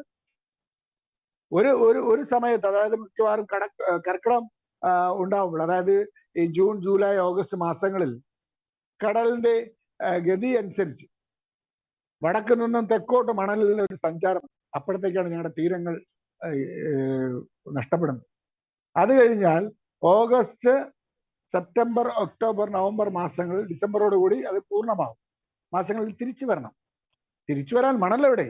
ഈ പോയ മണലുകളൊക്കെ നിങ്ങൾ ടൺ കണക്കിനെടുത്ത് കടൽ നികത്തുകയും അതോടൊപ്പം 1.5-2 കിലോമീറ്റർ നികത്തുകയൊക്കെ ചെയ്ത് കഴിഞ്ഞാൽ ഞങ്ങളുടെ മണലെവിടെ? ഇന്ന് തീരം വന്നു ചിലരൊക്കെ ഈ ഫേസ്ബുക്കിലൂടെയും വാട്സാപ്പിലൂടെയും പ്രചരിപ്പിക്കുന്നു. അവിടെ ഉണ്ടായിരുന്നു. ഇന്ന് വന്ന തീരത്തെ കുറച്ച് തീരമേ ഉള്ളൂ. 10-1-2% മാത്രമേ ഭാഗം മാത്രമേ തീരം വന്നിട്ടുള്ളൂ. ആ തീരം ഏതാണ്? അവിടെ ഉണ്ടായിരുന്ന വീടുകൾ നഷ്ടപ്പെട്ടപ്പോൾ പകരം വന്ന തീരം. ഒറിജിനൽ ഉണ്ടായിരുന്ന തീരം നഷ്ടപ്പെടുകയും ഞങ്ങളുടെ വീടുകൾ നഷ്ടപ്പെട്ട ഭാഗത്തിന്റെ കുറച്ച് ഭാഗം മാത്രമേ തിരിച്ചു വരികയും ചെയ്തുള്ളൂ. നിങ്ങൾ മനസ്സിലാക്കണം, ഞങ്ങളുടെ വേദനകൾ നിങ്ങൾ മനസ്സിലാക്കുമെന്നാണ് ഞങ്ങൾ വിചാരിക്കുന്നത്. എനിക്ക് ഒരു കാര്യത്തിൽ ഒരു മനസ്സിനൊരു സംതൃപ്തി തോന്നും. PC ജോർജ് സാറും ഷെവ്ലിയാർ സെബാസ്റ്റ്യൻ സാറും ഒക്കെ ഇവിടെ സംസാരിച്ചപ്പോൾ ആ കാര്യങ്ങൾ അവർ പൂർണ്ണമായും മനസ്സിലാക്കുന്നു എന്നാണ്. എന്തേ നിങ്ങൾക്ക് മാത്രം മനസ്സിലാക്കാൻ സാധിക്കുന്നില്ല? ഞങ്ങളുടെ നഷ്ടങ്ങൾ, ഞങ്ങളുടെ ബുദ്ധിമുട്ടുകൾ, ഞങ്ങളുടെ യാതനകൾ ഞാൻ ചോദിക്കട്ടെ, ഞങ്ങൾ ഈ കഷ്ടപ്പാടിലും ഈ ബുദ്ധിമുട്ടിലും നിൽക്കുമ്പോഴല്ലേ ഈ ഈ മഴക്കാലത്ത് പ്രളയകാലത്ത് ഞങ്ങളെല്ലാം ഇട്ടെറിഞ്ഞിട്ട് പോയി ഞങ്ങൾക്ക് എന്തെങ്കിലും നൽകുമെന്നുള്ള ഉറപ്പിന്മേലാണ് ഞങ്ങൾ ആരോടെങ്കിലും എന്തെങ്കിലും മേടിച്ചിട്ടുണ്ട്? ഞങ്ങളൊന്നും മേടിച്ചിട്ടില്ലല്ലോ. ഇനിയും നാളെയാണെങ്കിൽ പോലും ഞങ്ങൾ ഉണ്ടാവും. നാളെയാണ് കേരളത്തിലുള്ള ഒരു ജനതയ്ക്ക്, അത് ക്രിസ്ത്യാനിയല്ല, മുസ്ലിം അല്ല, ഹിന്ദു അല്ല, ഇനി ഏത് മതസ്ഥരായിക്കോട്ടെ, ഏത് പാർട്ടിക്കാരായിക്കോട്ടെ, ഏത് ആളുകളായിക്കോട്ടെ, വെള്ളപ്പൊക്കം മത്സ്യത്തൊഴിലാളികൾ ഇറങ്ങേണ്ട സ്ഥലമാണെങ്കിൽ ഞാൻ നിങ്ങൾക്ക് ഉറപ്പ് തരുന്നു, നാളെയാണ് അത് സംഭവിക്കുന്നത്. നാളെ ഞങ്ങൾ അവിടെ ഉണ്ടാവും. അന്നൊന്നും ഞങ്ങൾ ഈ സമരവുമായി നിൽക്കില്ല. നാളെ നിങ്ങളുടെ കൂടെ ഉണ്ടാവും. നിങ്ങളെ നിങ്ങളുടെ കൂടെ, നിങ്ങളിൽ ഒരാളായി, ഒരു സഹോദരനായി, നിങ്ങളുടെ താങ്ങും തണലുമായി നിൽക്കാൻ ഈ തീരദേശവാസികൾ ഉണ്ടാവും. അന്ന് നിങ്ങൾ കുറച്ചുപേർ നന്മ ചെയ്തു, കുറച്ചുപേർ ഞങ്ങളെ ആട്ടിയകറ്റി, അല്ലെങ്കിൽ കുറച്ചുപേർ ഞങ്ങളെ മനസ്സിലാക്കിയില്ല എന്നൊന്നും പറഞ്ഞ് ഞങ്ങൾ മാറി നിൽക്കില്ല. എനിക്ക് തോന്നുന്നു കേരളം കൈയടിക്കേണ്ട ഒരു സ്റ്റേറ്റ്മെന്റ് ആണ് അങ്ങ് ഇവിടെ പറഞ്ഞത്. അങ്ങയോടും ഈ മത്സ്യ സമൂഹത്തോടും ഈ മത്സ്യത്തൊഴിലാളികളോടും ഈ കടലിന്റെ മക്കളോടുമുള്ള ആദരവ് അർപ്പിക്കുകയാണ് ഈ ഒരു അവസരത്തിൽ. ആ ഒരു ചിന്ത, വളരെ പോസിറ്റീവ് ആയിട്ടുള്ള ഒരു ചിന്ത ഈ വേദിയിൽ പങ്കുവച്ചതിന്. തുടരാം, ഞാൻ തിരിച്ചു വരാം. ഒരു കാര്യം പറയാം. ഇതിൽ പറയുന്ന ആളുകൾ വെളിയിൽ നിന്ന് വന്നവരാണ് സമരം ചെയ്യുന്നത്. ഇപ്പം ഗവൺമെന്റ് മാസ്റ്റർ CPM-ന്റെ സംസ്ഥാന സെക്രട്ടറി. ഞാൻ പറയുന്നത്, ഞാൻ വന്ന് ഫ്രണ്ടിൽ നിൽക്കാം. ഞാൻ ഈ സമരസമിതിയുടെ കൺവീനർ, കേരള ലാറ്റിൻ കാത്തലിക് അസോസിയേഷന്റെ രൂപതാ പ്രസിഡന്റാണ്, സംസ്ഥാന മാനേജിംഗ് കൗൺസിൽ അംഗമാണ്. എന്റെ വീട്, എന്റെ കുടുംബ വീട്, ഞാൻ ജനിച്ചു വളർന്ന വീട് ഇന്ന് ചൂണ്ടിക്കാണിക്കണമെങ്കിൽ കടൽ പരപ്പുകളെ കാണിക്കാൻ. എന്റെ പേരില്ല, എന്റെ അപ്പൻ സമ്പാദിച്ച് 86-ലോ 84-ലോ ഞങ്ങൾക്ക് പട്ടയം കിട്ടി, ഗവൺമെന്റ് പട്ടയം തന്ന 3 സെന്റോളം സ്ഥലം, വീട് ഇന്ന് നഷ്ടമായിട്ട് ആ സ്ഥലം എനിക്ക് ചൂണ്ടിക്കാണിച്ചു തരാനേ പറ്റും. അപ്പോൾ അതൊക്കെ അവർ പറയുക, അങ്ങനെയൊക്കെയുള്ള സ്റ്റേറ്റ്മെന്റ് പറയുമ്പോൾ ഈ സമരത്തെ എതിർക്കുന്ന ആളുകൾ പറയുക അത് ആഗോള പ്രതിഭാസമാണ്, ആഗോളതാപനമാണ്, അന്റാർട്ടിക്കയിൽ മഞ്ഞിടില്ലേ, മാൽദീവ്സിൽ മഞ്ഞിടിയുന്നില്ല, അല്ലെങ്കിൽ വെള്ളത്തിലാകുന്നില്ല എന്നൊക്കെയുള്ള ചോദ്യമായിരിക്കും അവർ ചോദിക്കുക. അതിനും നമ്മൾ അല്ല അത് പറയട്ടെ. കാലാവസ്ഥ വ്യതിയാനം എന്ന് പറയുമ്പോൾ എന്തുകൊണ്ട് പദ്ധതി പ്രദേശത്തിന്റെ വടക്കുവശം മാത്രം നഷ്ടപ്പെടുന്നു, തെക്ക് വശത്ത് എന്തുകൊണ്ട് തീരം വെക്കുന്നു? അപ്പോൾ അതിനാണ് ഞങ്ങൾ പറയുന്നത്, നിങ്ങൾ സർക്കാർ പറയുന്നത്, അല്ലെങ്കിൽ അദാനി പറയുന്നത്, അല്ലെങ്കിൽ അദാനിയുമായി ബന്ധപ്പെട്ട് നിൽക്കുന്ന ആളുകൾ പറയുന്നത് ഇത് കാലാവസ്ഥ വ്യതിയാനം. ഞങ്ങൾ അതിനല്ലേ ഒരു സുതാര്യമായ പഠനം ആവശ്യപ്പെട്ടത്. ഞങ്ങൾ വേറെ എന്തെങ്കിലുമാണ് ആവശ്യപ്പെട്ടത്? സുതാര്യമായ പഠനമാണ് ആവശ്യപ്പെട്ടത്.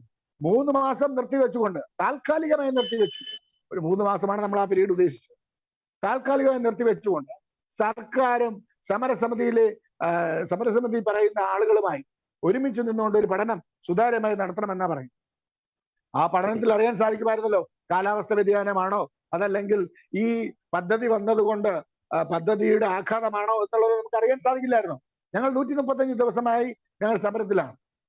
ഇപ്പോൾ 3 മാസമായിരുന്നെങ്കിൽ 90 ദിവസം കൊണ്ട് തീർന്നിട്ട് ബാക്കി ദിവസം കൊണ്ട് നമുക്ക് കാര്യങ്ങൾ ചെയ്യാമായിരുന്നില്ലേ? എന്തേ സർക്കാർ തയ്യാറായില്ല?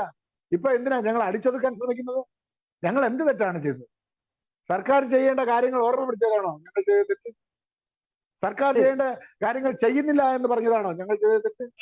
4.5 വർഷമായി ഞങ്ങളുടെ പിതാക്കന്മാരും വൈദികരും അൽമായരും ഓരോ ഓഫീസുകളും കയറി ഇറങ്ങി മന്ത്രിമാരെയും മറ്റുള്ളവരെയും കണ്ട് ഇത് ചെയ്തു തരണമെന്ന് ഞങ്ങൾ യാചിച്ചതാണ്.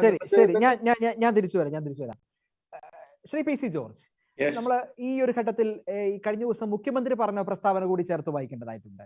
അതായത് ഏത് വിധേനയും, അത് ഏത് വേഷം, അദ്ദേഹം ചേർത്ത വാക്കുകളിലൊക്കെ ചില പ്രശ്നങ്ങളുണ്ട്. അദ്ദേഹം ഉപയോഗിച്ച വാക്ക്, ഏത് വേഷം ധരിച്ച ആളുകൾ വന്നാലും ഈ സമരം ഏത് തലത്തിൽ പോയാലും സർക്കാർ ഈ പദ്ധതിയുമായിട്ട് മുന്നോട്ട് പോകും എന്നാണ് മുഖ്യമന്ത്രി അത് വളരെ കൃത്യമായി ഇദ്ദേഹം ഇന്നലത്തെ സമ്മേളനങ്ങളിൽ പറഞ്ഞത്.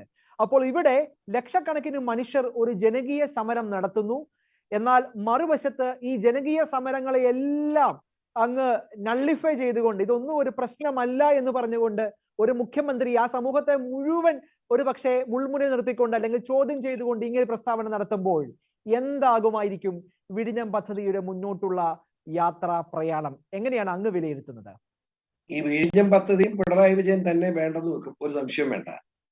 ഇത് ഇങ്ങനെയൊക്കെ പ്രസംഗിക്കും. ഞാൻ ചോദിക്കട്ടെ, കേരളയിൽ ഉടൻ എത്ര 49 കോടി രൂപ കളഞ്ഞു. ഇപ്പൊ ഇന്നലെ പറഞ്ഞു കേരളയിൽ വേണ്ടെന്ന്, മനസ്സിലായോ? അങ്ങനെ വേണ്ടെന്ന് പറഞ്ഞാൽ കുഴപ്പമായോണ്ട് പറഞ്ഞ ഞങ്ങൾ വേണ്ടെന്ന് വെച്ചിട്ടില്ല, താൽക്കാലികമായിട്ട് വേണ്ടെന്ന് വെച്ചെന്ന് പറഞ്ഞു എന്നതുപോലെ ഇതും പറയും. അങ്ങനെ പലതും കൊണ്ട് മുഖ്യമന്ത്രി പിണറായി വിജയൻ പലതും പറയും, മാറ്റിയും പറയും. ഞാൻ വേറൊന്ന് ചോദിക്കട്ടെ, മത്സ്യത്തൊഴിലാളികൾ നടത്തുന്ന ഒരു സമരമായിരുന്നു, അതിന് തർക്കമൊന്നും വേണ്ട, അതിനകത്ത് വേറെ ആരുമില്ല. അതിനകത്ത് പോപ്പുലർ ഫ്രണ്ട് പോലുള്ള തീവ്രവാദ സംഘടനയുണ്ടെന്നുള്ള ആരോപണം. അതാണ് പട്ടിയെ പേപ്പട്ടിയാക്കുക, പേപ്പട്ടിയെ കൊണ്ട് കടിപ്പിച്ച് കൊല്ലുക. എന്തൊരു മര്യാദയുടെ! ഈ മലയാളി സമൂഹമല്ലേ ഈ വെള്ളപ്പൊക്ക കാലത്ത് പാവം ഈ പന്തളത്തും റാന്നിയിലും ചെങ്ങന്നൂർ MLA ഉണ്ടല്ലോ, അയാളോട് ചോദിച്ചില്ല, അയാൾ മന്ത്രിയായിരുന്നല്ലോ, അയാള് വലിയവായിലെ കരഞ്ഞു. ഞാൻ ഫോണിൽ ബന്ധപ്പെട്ടുകൊണ്ടിരിക്കുക, അയാൾ MLA അല്ല, MLA ബന്ധപ്പെട്ടുകൊണ്ടിരിക്കുക ഞാൻ. അപ്പോ കരയുക. അവസാനം ഈ പാവപ്പെട്ട മത്സ്യത്തൊഴിലാളികൾ വന്നാണ് കുടുംബങ്ങൾ മുഴുവൻ രക്ഷിച്ചു. അറിയാമോ? ഞാനവിടെ പിറ്റേ ദിവസം രാവിലെ പോയ ആളാ. അവരോടാണ് ചെയ്യുന്നത്. പറഞ്ഞിട്ട് കാര്യമില്ല. ഇവിടെ മന്ത്രിമാരുടെ നില എന്താ? മുഖ്യമന്ത്രി ചെയ്യാൻ ഊളത്തരമൊക്കെ പറയട്ടെ, അയാള് വലിയ വിദ്യാഭ്യാസം മണ്ടത്തരമൊക്കെ പറയും.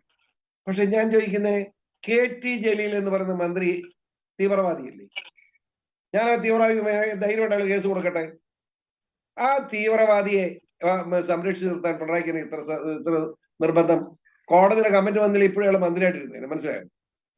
ഈ തേവർഗം ഞാന് പാണക്കാട്ട് തങ്ങളെ പറ്റി പാണക്കാട്ട് തങ്ങളെന്നല്ലാതെ വന്നിനായ പാണക്കാട്ട് തങ്ങൾ ഞാൻ പറയാറുള്ളൂ, അല്ലെ ബഹുമാനപ്പെട്ട കാന്തർ ഉസ്താദ് എന്ന് ഞാൻ പറയാറുള്ളൂ. ശരി. പക്ഷെ ഞാൻ ചോദിക്കട്ടെ, ഈ തേവർഗോവിൽ എന്ന് പറഞ്ഞ മന്ത്രി ഈളൊക്കെ പിടിച്ച് മന്ത്രിയാക്കാവോ? അയാൾ എന്താ ഒരച്ഛൻ പിന്നെ തീഡോസ്, മിസ്റ്റർ തീഡോസ്, അയാൾ ഷാ പറഞ്ഞു, അയാൾ പോക്കറ്റിൽ ഇട്ടേക്കാൻ. ഇതൊരു വിത്തുകെട്ട റാസ്കലാണ് ഇവൻ. ഇവൻ ഒരു മന്ത്രിയാണ്, ഒരു മന്ത്രി പറയുന്ന വാക്കാണോ അത്? ആ മന്ത്രി കൂടെ മറുപടി ഇത് ഞാൻ പറഞ്ഞത് മനസ്സിലായില്ലേ? ക്ഷമിക്കണം അനിയ, മനസ്സിലായില്ലേ? ഒരു വൈദികൻ പറഞ്ഞു തെറ്റാണെന്ന് പറഞ്ഞപ്പോ നമുക്ക് മനസ്സിലായി കൃത്യമായി. ഇങ്ങനത്തെ വൃത്തികേട് പറയും, വർഗീയത വെച്ച് വൃത്തികേട്ട വർഗീയത പറയുന്നു. ആ അച്ഛൻ പറഞ്ഞത് തെറ്റാണെങ്കിൽ അതിനുവേണ്ടി കേസെടുത്തിട്ടുണ്ടല്ലോ. പിന്നെ ആർച്ച് ബിഷപ്പ്, സഹവികാരിമാര് എത്ര പേരെയാ പ്രതിയാക്കുന്നത്? ഇവിടെ കേരളം കാണാത്ത ചില കീഴ്വഴക്കങ്ങളാണ് ഇവിടെ കാണുന്നത്. ഇതൊരു കാര്യം ഓർക്കണം. ഇപ്പൊ ആലപ്പുറത്തായിരിക്കുന്നത്, താഴോട്ട് ഇറങ്ങേണ്ടി വരും. ഇറങ്ങുമ്പോ വലിയ കുഴപ്പമാവും. ഇപ്പോഴേ പറഞ്ഞേക്കാം, ആലപ്പുറത്തിരിക്കുമ്പോ പട്ടിയെ പേടിക്കണ്ടെന്ന് പറഞ്ഞ പോലെ ഇപ്പൊ പേടിക്കണ്ട. പക്ഷെ പിണറായി ഓർത്തു, പാവപ്പെട്ട മത്സ്യത്തൊഴിലാളിയുടെ ജീവനാണ് നിങ്ങൾ നശിപ്പിച്ചുകൊണ്ടിരിക്കുന്നത്. മത്സ്യത്തൊഴിലാളിക്ക് വൈരാഗ്യം വന്നാൽ അവൻ എന്തും ചെയ്യും. പിണറായി സൂക്ഷിക്കും. ഇപ്പൊ 40 വണ്ടിയുടെ അകമ്പടിയോടെ അങ്ങോട്ടും ഇങ്ങോട്ടും പോവുക. അങ്ങനെ ഒന്നും ചെയ്യുന്നവരല്ല മത്സ്യത്തൊഴിലാളികൾ എന്ന് തന്നെയാണ് നമ്മൾ മനസ്സിലാക്കേണ്ടത്. മത്സ്യത്തൊഴിലാളികളെ വേദനിപ്പിച്ചാൽ അവർ ക്ഷമിക്കുകയില്ല. നിങ്ങൾ അങ്ങനെ ഒന്നും പറയേണ്ട സക്കീന, എനിക്കറിയാം അവരെ, എനിക്ക് നല്ലവണ്ണം അറിയാം. ഞാൻ അവരുടെ മീറ്റിങ്ങിന് ആദ്യം പോയി പ്രസംഗിച്ചയാളാ ഞാൻ. എനിക്ക് മടിയില്ല. അവരുടെ ഹൃദയം കവർന്നെടുത്താൽ അവർ വിടുകയില്ല. ആ അവസരം ഉണ്ടാക്കരുത് പിണറായി എന്നാണ് എനിക്ക് പറയാറുള്ളത്. ശരി, ഞാൻ തിരിച്ചു വരാം. ചെവലിയർ അഡ്വക്കേറ്റ് VC സെബാസ്റ്റ്യൻ, ഈ ഒരു സമരത്തിന്റെ ഈ ഒരു നേതൃത്വം ഇങ്ങനെ ഒരു വളരെ വളരെ പ്രധാനപ്പെട്ട ഒരു ടേണിംഗ് പോയിന്റിലേക്ക് നിൽക്കുന്ന ഒരു സമയത്താണ് നമ്മൾ ചർച്ച നടത്തുന്നത്. ഇതിന്റെ മുന്നോട്ടുള്ള ഈ ഒരു യാത്രയെ അങ്ങ് എങ്ങനെയാണ് കാണുന്നത്? ഈ സമരത്തെ കേരളം ആ നിലയ്ക്ക് ഏറ്റെടുക്കുന്നുണ്ടോ എന്നത് വലിയൊരു ചോദ്യമാണ്. ഇപ്പോൾ നമുക്കറിയാം, മാധ്യമങ്ങൾ പോലും ഏത് നിലയ്ക്കാണ് ഈ കാര്യങ്ങളെ അവർ പ്ലാൻ ചെയ്യുന്നത് നമുക്കറിയാം. News 18 ചാനൽ എങ്ങനെയാണ്, അവരുടെ റിപ്പോർട്ടർ എങ്ങനെയാണ് വളരെ ബുദ്ധിപൂർവ്വം ഈ വാർത്തകൾ റിപ്പോർട്ട് ചെയ്തതെന്നും ആ ആക്രമണമൊക്കെ നടക്കുന്ന സമയത്ത് എങ്ങനെയാണ് ചില പ്രത്യേക മാധ്യമങ്ങൾ അതിനെ കവർ ചെയ്തതെന്നും ഒക്കെ നമുക്ക് അറിയാവുന്നതാണ്. അപ്പോൾ മാധ്യമങ്ങളെ ഒരു വശത്ത് വിലക്കെടുക്കുന്നു, രാഷ്ട്രീയ പാർട്ടികളെ വിലക്കെടുക്കുന്നു, BJPയും LDFും ഒക്കെ ഒരേ വേദിയിൽ പ്രസംഗിക്കുന്നു, തോളോട് തോള് ചേർന്ന് പ്രവർത്തിക്കുന്നു. അപ്പോൾ ഒരു വലിയ സമൂഹത്തെ ഒറ്റപ്പെടുത്താൻ ഏത് തന്ത്രവും രാഷ്ട്രീയത്തിൽ അസാധ്യമല്ല, ഏത് തന്ത്രം എടുക്കുന്നതും ന്യായീകരിക്കാം എന്ന നിലയിലേക്ക് അധപതിക്കപ്പെട്ട ഒരു കേരള രാഷ്ട്രീയത്തെ മുന്നിൽ നിന്നുകൊണ്ടല്ലേ നമ്മൾ ഈ ചർച്ച നടത്തിക്കൊണ്ടിരിക്കുന്നത്? നിതിൻ, ഞാൻ നിതിൻ ചോദിച്ച ചോദ്യത്തിന്റെ വളരെ സിമ്പിൾ ആയിട്ടുള്ള ഒരു ഉത്തരം ഇത് മാത്രമാണുള്ളത്. കീരിയും പാമ്പും ഒരുമിച്ച് പോകുന്ന ഒരു പ്രക്രിയയാണ് ഇപ്പോൾ ഈ സമരമുഖത്തല്ല സമരത്തെ നേരിടുന്നവരുടെ ഒരു പ്രതീകങ്ങളായിട്ട് നമ്മൾ കാണുന്നത്. നമ്മൾ എപ്പോഴേലും ചിന്തിച്ചിട്ടുണ്ടോ മാർക്സിസ്റ്റ് പാർട്ടിയും BJPയും കൂടി ഒരുമിച്ച് തോളോട് തോൾ ചേർന്ന് കേരളത്തിൽ പോകുന്നു? കേരളത്തിന്റെ കഴിഞ്ഞകാല രാഷ്ട്രീയ ചരിത്രങ്ങളൊക്കെ അറിയാവുന്നവർക്കറിയാം. കേരളത്തിലെ വടക്ക് തൊട്ട് തെക്ക് വരെ നടത്തിയിട്ടുള്ള ഇവരുടെയൊക്കെ പരസ്പര ആക്രമണങ്ങൾ, കൊലപാതകങ്ങൾ, രക്തച്ചൊരിച്ചിലുകൾ എല്ലാം ഇവരെല്ലാരും കൂടെ ഇവർ രണ്ടുപേരും കൂടെ തോളോട് തോൾ ചേർന്നാണ് മത്സ്യത്തൊഴിലാളികളുടെ സമരത്തെ ആക്രമിക്കുവാനും എതിർക്കുവാനും എതിർത്ത് തോൽപ്പിക്കുവാനും വേണ്ടി ശ്രമിച്ചുകൊണ്ടിരിക്കുന്നത്. എന്താണ് ഇതിന്റെ പിന്നില്? വളരെ വ്യക്തമല്ലേ? അദാനിയുടെ പണത്തിന് മുമ്പിൽ ഇവരെല്ലാവരും തളർന്നു പോയിരിക്കുകയാണ്. ഞാന് ഇതിന്റെ ചോദിച്ചതിന് പിൻബലമായിട്ട് ചില കാര്യങ്ങൾ കൂടി ഇവിടെ എനിക്ക് സൂചിപ്പിക്കാതെ ഈ ചർച്ചയുടെ ഭാഗമായിട്ട് നിവൃത്തിയില്ല. അതൊന്നും മറ്റൊന്നുമല്ല, 2015 ഉമ്മൻചാണ്ടി സർക്കാരിന്റെ സമയത്തെ എഗ്രിമെന്റിനെ കുറിച്ച് ഇവിടെ പറയുകയുണ്ടായി. 2015 ജൂലൈ മാസം 31 തിരുവനന്തപുരം അതിരൂപതയുടെ ആർച്ച് ബിഷപ്പായിരുന്ന സൂസപാക്യം പിതാവ് വളരെ വ്യക്തമായിട്ട് പറഞ്ഞ ഒരു കാര്യം നമ്മൾ ശ്രദ്ധിക്കേണ്ടതാണ്. ഇപ്പോഴും പദ്ധതികൾക്ക് ഇവിടെ ആരും എതിരല്ല, വികസനത്തിന് ഒരിക്കലും നമ്മൾ എതിരല്ല. പക്ഷേ വികസനത്തിൻ്റെയോടൊപ്പം തന്നെ 5 കാര്യങ്ങൾ അദ്ദേഹം പ്രത്യേകമായിട്ട് പോയിന്റ് ഔട്ട് ചെയ്ത് പറഞ്ഞിട്ടുണ്ട്. 1, ഈ പദ്ധതി നടപ്പാക്കിയാൽ തീരപ്രദേശത്ത് ഗുരുതരമായ ദോഷഫലം ഉണ്ടാകും എന്നുള്ള മുന്നറിയിപ്പ്. 2, ആഘാത പഠന റിപ്പോർട്ട് ശാസ്ത്രീയമായ പഠന റിപ്പോർട്ടല്ല എന്നുള്ള മുന്നറിയിപ്പ്. 3, റിപ്പോർട്ട് പദ്ധതിയെ മനഃപൂർവ്വം ന്യായീകരിക്കുകയാണെന്ന് അദ്ദേഹം തുറന്നു പറയുന്നു. 4, പദ്ധതി ആഘാത മേഖലയിലെ മത്സ്യത്തൊഴിലാളി സമൂഹത്തെ ബാധിക്കുന്ന കാര്യങ്ങള് ഈ റിപ്പോർട്ടിൽ ഒരിടത്തും പഠന വിഷയമാക്കിയിട്ടില്ല. 5-ാമത്തെ കാര്യം, നിലവിലുള്ള തീര പരിപാലന നിയമവും പരിസ്ഥിതി സംരക്ഷണ നിയമവും ലംഘിക്കപ്പെട്ടു. 2015 തന്നെ വളരെ വ്യക്തമായിട്ട് പറഞ്ഞിരിക്കുകയാണ്, 32 തീരഗ്രാമങ്ങളിലെ 1,00,000 മത്സ്യത്തൊഴിലാളികൾക്ക് വൻ നഷ്ടമുണ്ടാകും. ഇതിനനുസരിച്ചുള്ള പാക്കേജുകൾ കൃത്യമായിട്ട് നടപ്പിലാക്കിയതിന് ശേഷം മാത്രമേ പദ്ധതിയിലേക്ക് കടക്കാവൂ. ഇങ്ങനെ വളരെ വ്യക്തമായിട്ട് കാര്യങ്ങൾ അവതരിപ്പിച്ച ഒരു സമൂഹത്തെയാണ് ഇന്ന് പദ്ധതികൾക്ക് എതിരെ വന്നിരിക്കുന്നു, പദ്ധതി നിർത്തലാക്കാൻ വേണ്ടി ശ്രമിക്കുന്നു എന്ന് പറയുന്നത്. വളരെ മത്സ്യത്തൊഴിലാളികളുടെ ശബ്ദമാണ് അദ്ദേഹത്തിന് വന്നത്. ഈ 7 കാര്യങ്ങളെ കുറിച്ച് കൂടെ നമ്മൾ ഗൗരവമായിട്ട് കാണേണ്ടതാണ്. പദ്ധതികൾക്ക് എതിരല്ല. 1-ാമത്തെ കാര്യം, വിഴിഞ്ഞം അന്താരാഷ്ട്ര തുറമുഖ നിർമ്മാണം മൂലം ഉണ്ടാകുന്ന തീരശോഷണത്തിന് ശാശ്വത പരിഹാരം ഉണ്ടാകണം. 2, തീരശോഷണം മൂലം വീട് നഷ്ടപ്പെട്ട് ക്യാമ്പുകളിൽ കഴിയുന്ന കുടുംബങ്ങളെ മാറ്റി പാർപ്പിക്കണം. 3, വീടും സ്ഥലവും നഷ്ടപ്പെട്ടവർക്ക് നഷ്ടപരിഹാരം നൽകി പുനരധിവസിപ്പിക്കണം. 4, തീരശോഷണത്തിന് ഭീഷണിയായി തുറമുഖ നിർമ്മാണം നിർത്തിവെച്ച് പ്രദേശവാസികളെ ഉൾപ്പെടുത്തി സുതാര്യമായ പഠനം നടത്തണം. ഈ പദ്ധതി ഉപേക്ഷിക്കണമെന്ന് ഒരിക്കലും മത്സ്യത്തൊഴിലാളികൾ പറഞ്ഞിട്ടില്ല, അതിന് നേതൃത്വം കൊടുക്കുന്നവർ പറഞ്ഞിട്ടില്ല. മറിച്ച് ഇത് നിർത്തിവെച്ച് തക്കാലത്തേക്ക് നിർത്തിവെച്ച് പഠനം നടത്തി സുതാര്യമായ ഒരു പഠനം നടത്തണമെന്നാണ് പറഞ്ഞിരിക്കുന്നത്. പിന്നെയുള്ള കാര്യങ്ങൾ മണ്ണെണ്ണയും കാലാവസ്ഥാ മുന്നറിയിപ്പ് അതുപോലുള്ള കാര്യങ്ങളെ സംബന്ധിച്ചുള്ള 3 കാര്യങ്ങൾ കൂടിയാണ് ഞാനിവിടെ സൂചിപ്പിക്കുന്നത്.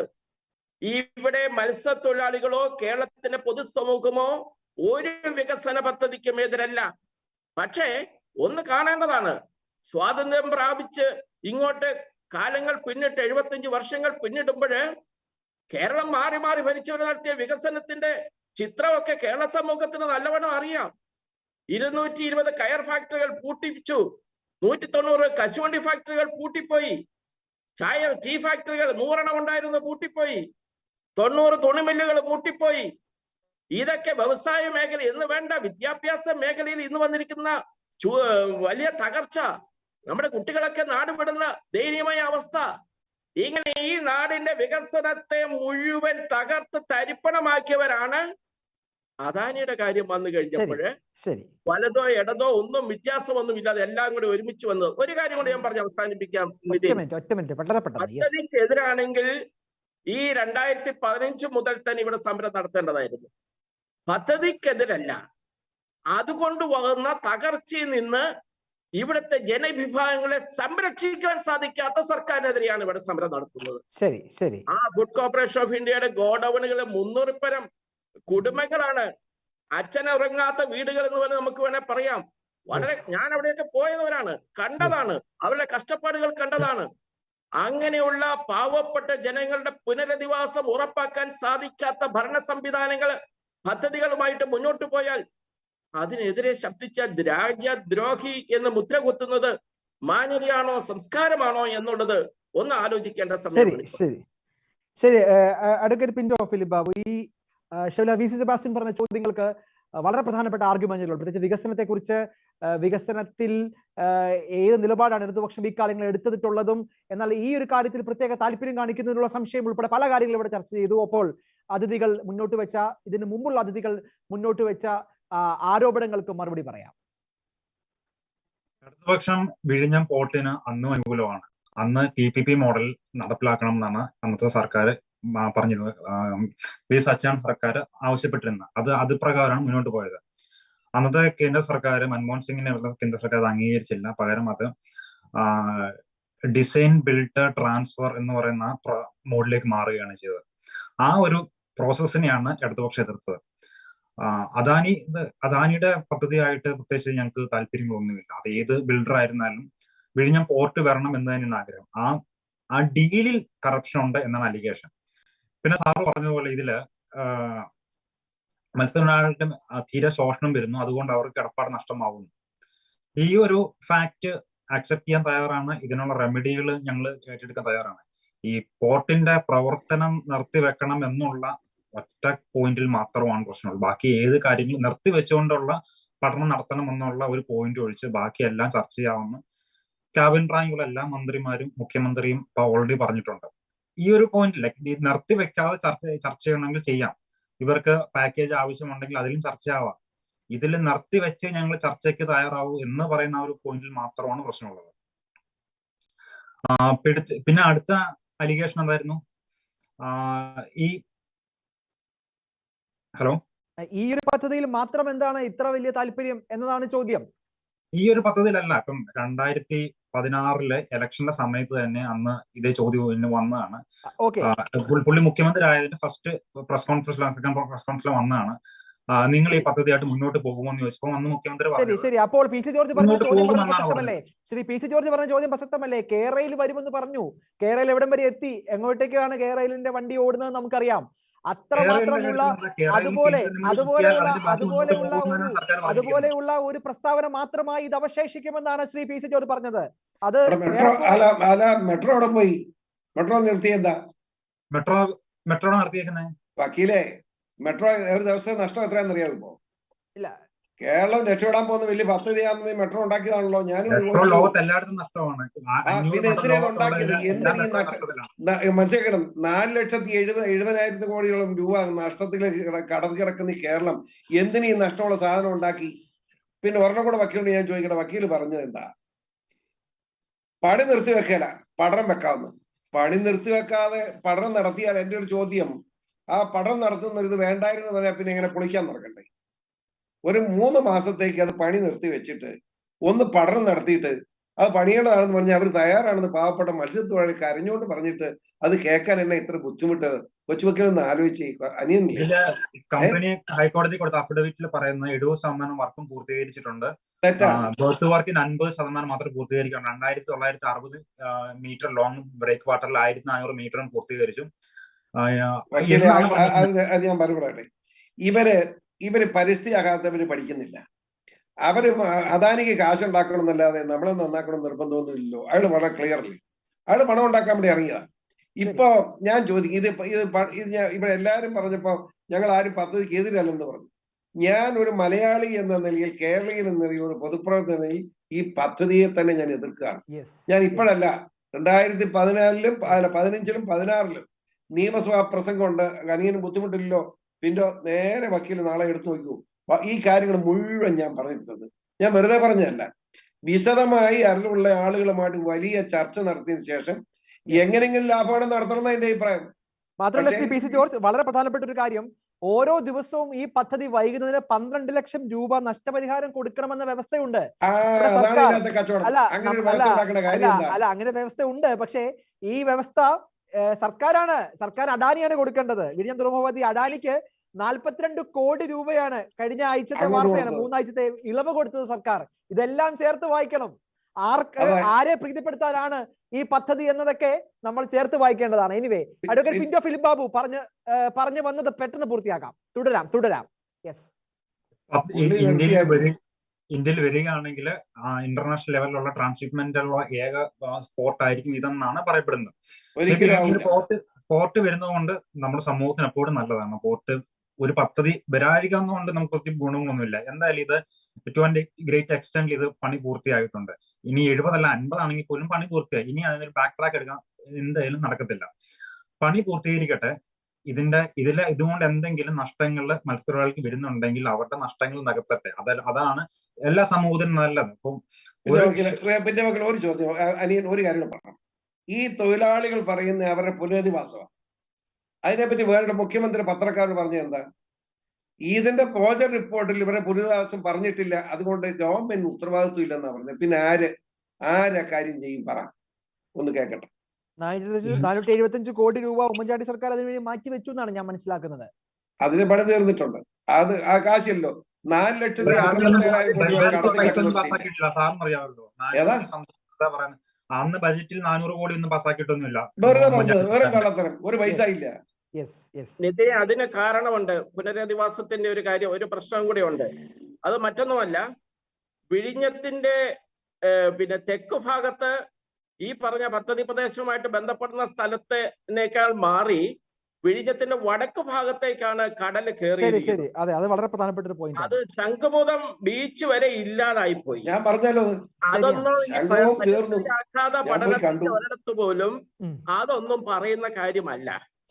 മുഖ്യമന്ത്രി എന്ന് പറയുന്നത് വെച്ചാൽ പദ്ധതി നടപ്പിലാക്കുന്ന ആ സ്ഥലത്തെ ഇട്ടാവട്ടത്തിലുള്ള കാര്യമാണ് മുഖ്യമന്ത്രി ഇപ്പോഴും പറഞ്ഞുകൊണ്ടിരിക്കുന്നത്. എന്നാലും നമ്മുടെ മുഖ്യമന്ത്രിക്ക് ഇത്രയെല്ലാം പരിസ്ഥിതി സെക്രട്ടേറിയറ്റിൽ നിന്ന് 6 കിലോമീറ്റർ മാത്രം അകലമുള്ള ഇടത്ത് ഇപ്പോഴും തീരശോഷണമില്ല എന്ന് കേരളത്തിന്റെ മുഖ്യമന്ത്രിക്കും മന്ത്രിമാർക്കുമൊക്കെ ഇപ്പോഴും പറയാൻ സാധിക്കുന്നുണ്ടെങ്കിൽ നമ്മളെ ഭരിക്കുന്ന ആളുകളുടെ നിലപാടുകളെ കുറിച്ച് നമ്മൾ ആശങ്കപ്പെടണം എന്ന് തന്നെ. ഒരിക്കലും ആശങ്കപ്പെടണ്ട. നുണ മാത്രം പറഞ്ഞ് പഠിച്ചാൽ വീണ്ടും നുണ പറയുന്നു. ഇവിടെ വളരെ അത്യാവശ്യമാണ്.